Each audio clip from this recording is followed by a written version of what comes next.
đây là tập làm biến đây chọn độ làm chính tập làm biến anh ấy xin lấy làm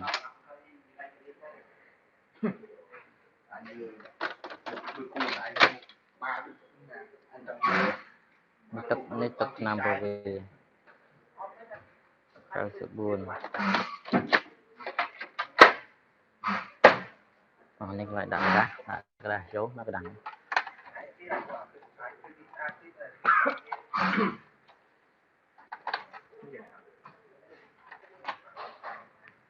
khi ngày sai cho tao món khi này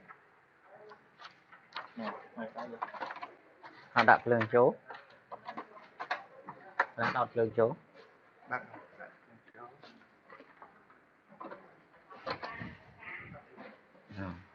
nhưng được tổng thao với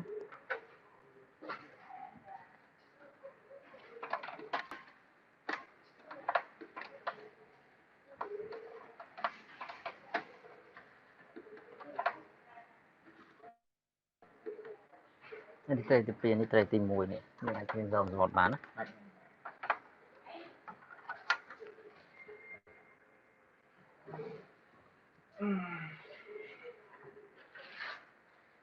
đi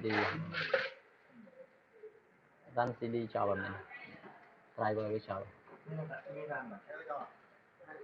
đây hiện ra sell manage okay yes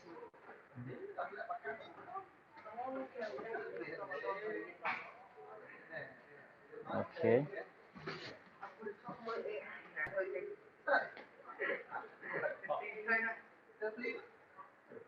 new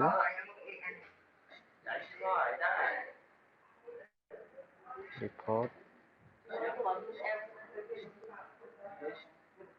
supply picture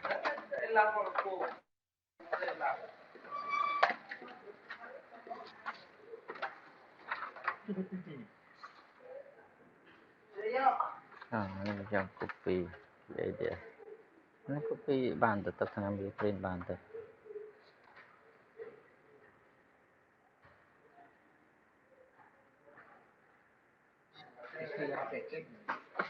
này CD vi show đấy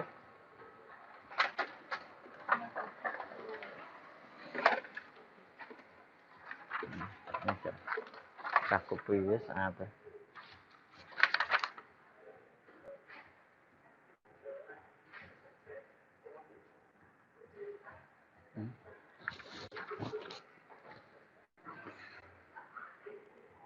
cái tổng phần menu lấy dùng trong show of the internet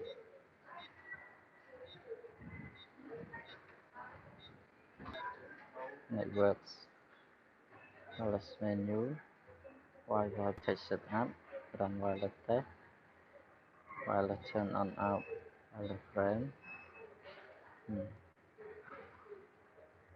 okay pin phụ tống dương đang bên lại này các bạn anh em nên support WPA nên này chăm cho nhau mua thôi bà chừng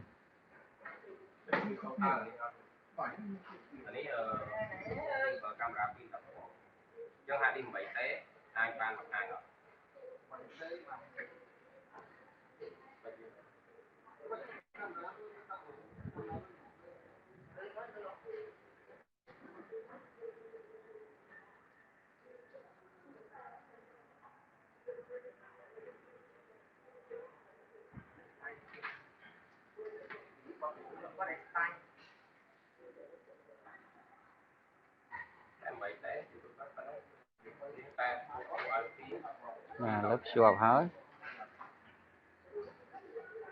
ok as this switch room 5G channel certified ok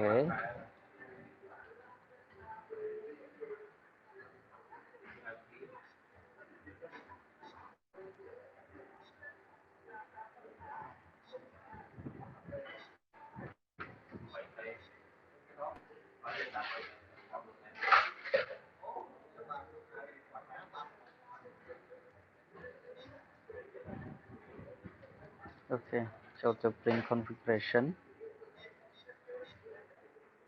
report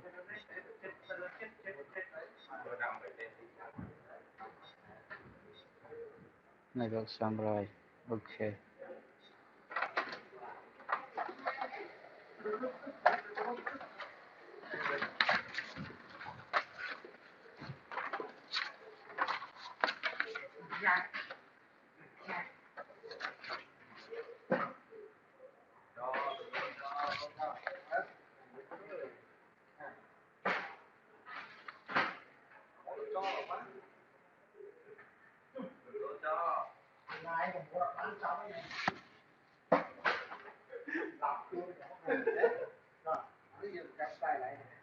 Okay, status wireless ready IP. Now it's complete.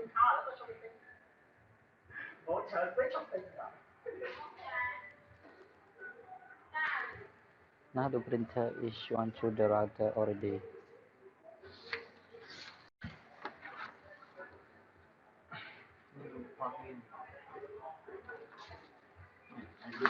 Nè, lấy vừa anh xong join the cloud này này nè. Bạn toàn join thế, cục no register. Nè, lấy register. Lấy vừa ai join the router mua kia bên sân máu, lấy router mua nha. Nha này. Cái room này.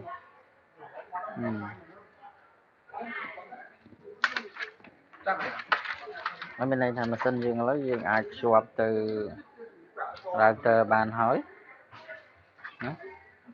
Và là ready.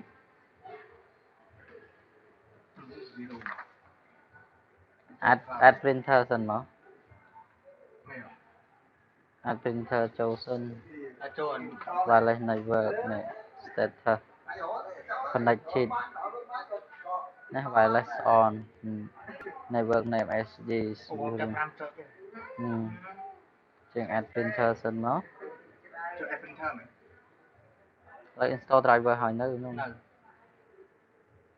Sân đấy đã sẽ đi cho phần này. Tôi set phone. Okay.